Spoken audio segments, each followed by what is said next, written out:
Yeah, it's just a rough bracket. We'll make a bracket that holds the radiator off the floor at an angle in the back of the car, because the radiator's in the back.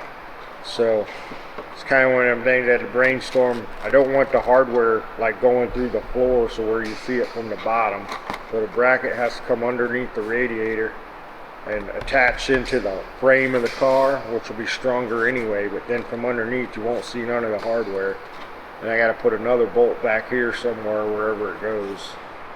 And these will bolt in where the side, all the fan shrouds and everything bolt onto the radiator. So this bracket will bolt in. We can bolt it onto the radiator, put the radiator in the car, and bolt this down to the floor before we put all the other panels in. I know it looks huge and everything, but it's also kind of like a wind block. Make the wind go into the radiator and out the fan hole.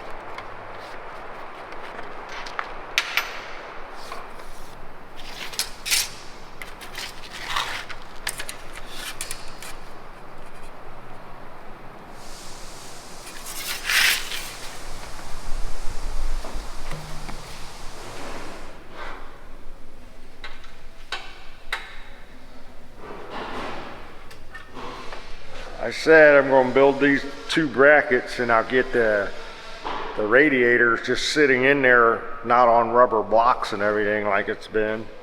It'll actually be on its feet, and then I can slide it back and forth, dial in exactly where I want it, and then I can brainstorm on making what I call the airfoil, the sheet metal on the inside of the car that tucks up to the actual radiator. So from the inner quarter panels up to the radiator, but without these brackets, the radiator's moving all over. So step one is to get the radiator locked down to where I think it needs to be, and then to move forward, and this will do that. So I'll make two of these. The radiator will sit in there on its own feet, and then I'm probably gonna have to weld a flange across the front of the radiator at the bottom. I don't need the air all the way up here, I just need it to go through the car, or through the radiator. So if I put a flange across here, that'll give me a mounting point for sheet metal to curve around and come down to this sheet metal.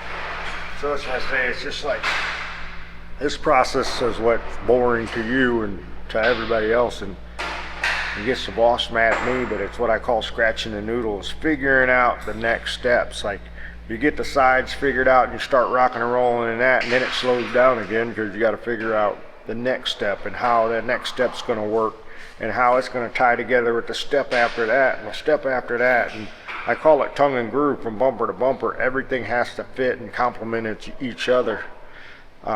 Even the smallest little thing of this bracket holding the radiator where it goes ties into how this sheet metal is going to look and tie into these quarter panels that I already made. I actually wanted to start in the middle of the car and work my way out. I wanted to mount the radiator, make all that sheet metal, and have it hanging out here, and then make the quarter panels just kind of tie into that. Things got changed around a little bit because the owners wanted to see the quarter panels get made before we go too far. So I made the outside, I had 90% of the inside, so now we're just going to connect the two together.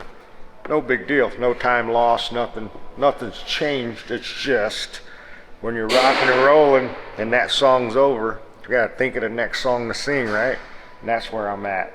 So a little bit of a boring spot in the videos, but this is what it is. It's real life building cars and scratching the head and figuring it out and thinking of mostly how it's not going to work versus how it works. I already got in my head a little bit of like, oh, I think I'm going to do this and that. That's why the shit's there, right? But now you think, how's that not going to work? What's going to happen? How's it going to bite me in my ass? If you try to play all that out in your head and cut that off before it happens, that's when the product starts coming together better. So that's what I'm doing. If I make these brackets here, how's my radiator hoses going to flow? How's the air going to flow? How am I going to get this in there and bolt it down? All that kind of shit goes through my head now before it's too late. Before I make the whole bracket and the hoses don't clear. Make the whole bracket and I can't bolt it down. So what I'm like, I can bolt this down, then slide the radiator in and bolt the radiator here. So that process is no big deal. The hoses should clear because it's on the outside. It's just all playing in. It would be cool to cut this out and lighten it up, but if I did that, the bracket would look cool, but the air would go right out the side. With it solid, it holds the air inside and makes it forced to go through the radiator, so no need to do that. So it actually cuts a step away of keeping the bracket ugly looking, actually works better. So all that kind of stuff. We just lay this on the table and start making a cool bracket. That cool bracket wouldn't work as good. So that's what I mean. You just got to be way ahead of yourself from where you're working now. You got to be thinking of tomorrow and the next day and the next week and the next month, so that it all comes together. That part sucks, but gotta be done. So I think that's gonna drive out there. I'll make 2 of these.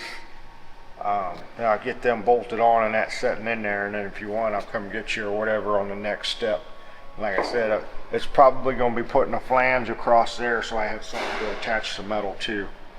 The metal's gotta come from there down to the piece that's going to be across here.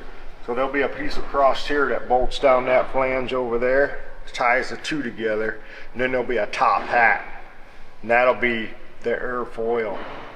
Be some little pieces blocking off these corners. Then the interior panel piece has to be removable. It's going to mount up here under the window somehow and look like the factory package tray. It covers all this structural metal that's for the air. A little decorative piece that will get wrapped in leather or carpet or whatever they're going to do. But it has to be removable too, so that I can get in here and burp the radiator out. Won't necessarily have to fill it here, but I got to get the cap off so that the air can be forced out. That's the biggest thing. If you're putting a radiator in the back of something, have big enough hoses with flowing bends, not hard 90s, but a flowing bend like your exhaust. Think of you're doing exhaust tubing on your flow, and then have a way to burp the air out of the back radiator while you're filling it at the motor. And you can jack the car up or down and get the air to force out, and you cap it all off. It'll run cooler than you ever could imagine it would. But if there's air in there, it won't. So that's that. I'm gonna make these. Make these and move forward.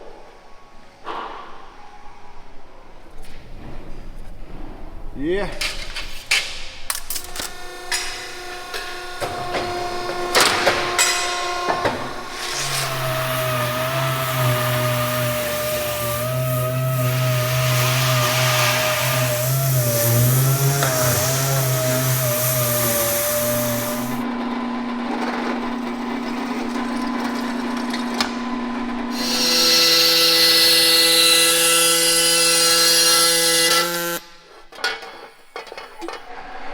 And we always get asked this, what's the deal with the soap again?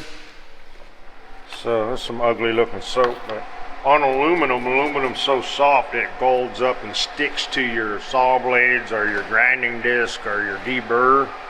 So if you put the soap on it, it's like a cutting lube. So just like the soap just got all into the deburr, the aluminum does the same thing, and once all the aluminum's in there, it quits cutting, it just starts golding together. So the soap keeps the blades clear from the aluminum and keeps it cutting. It's almost like a lubricant. They make different lubricants for doing this. We just always had really good luck with soap. It don't cost nothing. You have one by the saw, have one on your fab table. Anytime you're using a soft material, soap just helps you get through it a lot easier.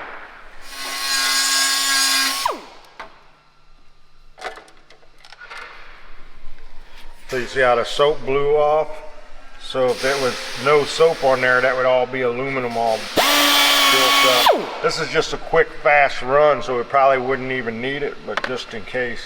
Like if you're doing a long cut, if you're cutting all this out, the saw teeth start filling up with aluminum and it won't cut as good. It starts slowing down. So if you run this on the blade while it's running, put a cut in the soap, and as soon as you take off, you'll feel a difference because the soap clears the aluminum out of the teeth.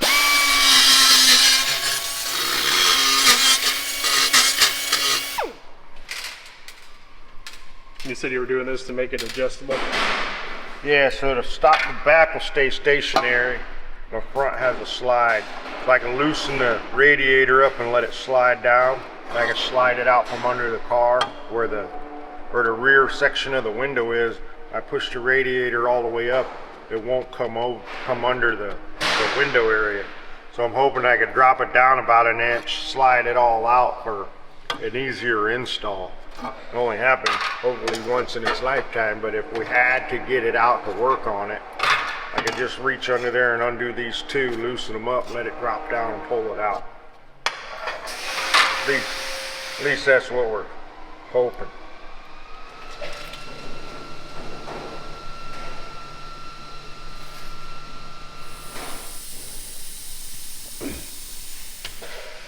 Time I lay that down, sit down like that.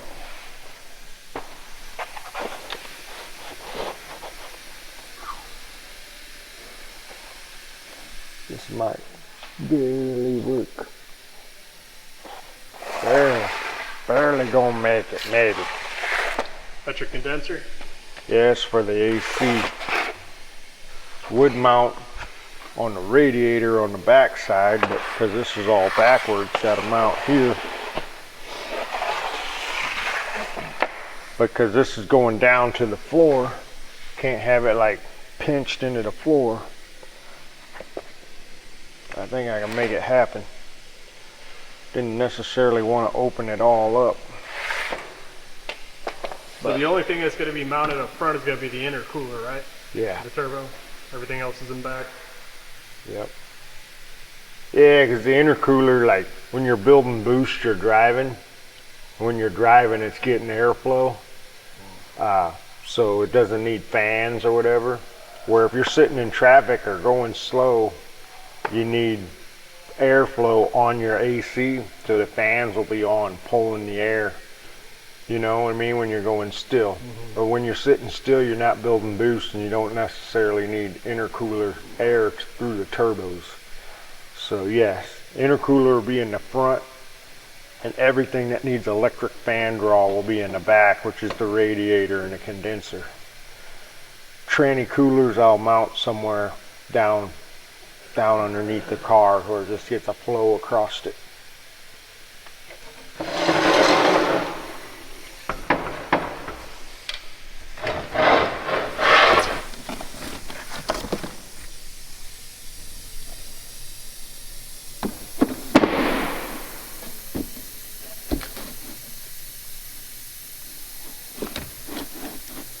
That up there.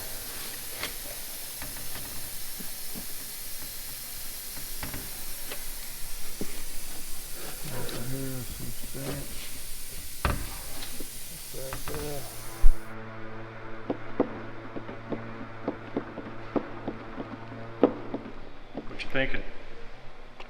What the best mount situation would be, trying to figure out.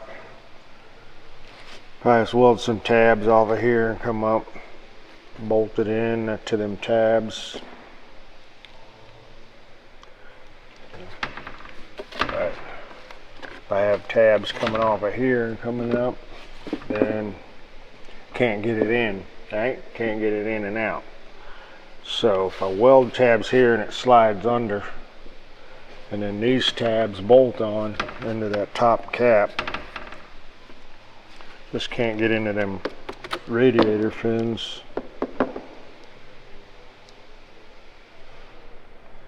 If I weld tab off of here, tab off of there, it could slide under, bolt in.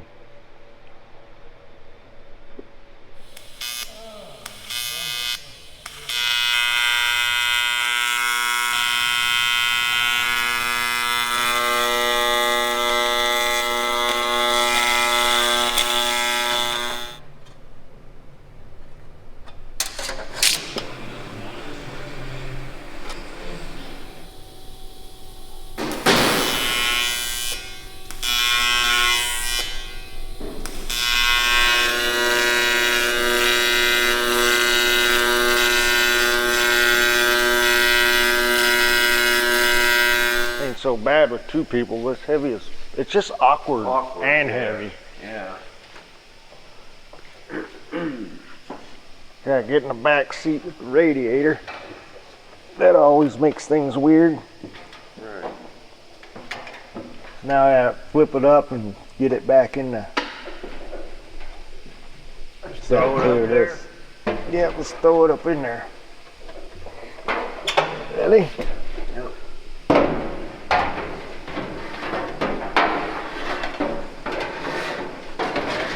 There it goes. Right on in there. Should be some nut certs right there. Right there. Should be right about there. Well, that just about just worked out. I don't know. It might be up too high in the back. You mean? Well, I'll raise the front, but I think the back used to lay down. My Yeah, like angle it. My brackets are a little high on the bottom. See how it's holding the back end up? Yep. Oh, it's holding the whole radiator up, ain't it? Yeah, it's sitting on the condenser. Yeah, that's it. It's only gonna move this a little bit. Yeah, I was gonna say it. Yeah. It might be in. Enough, huh? It might be in these adjustments, but chances are I gotta rebuild those bottom brackets to make them. Yeah. Closer to the radiator. Yeah. That's the thing. You don't know until you get it in there.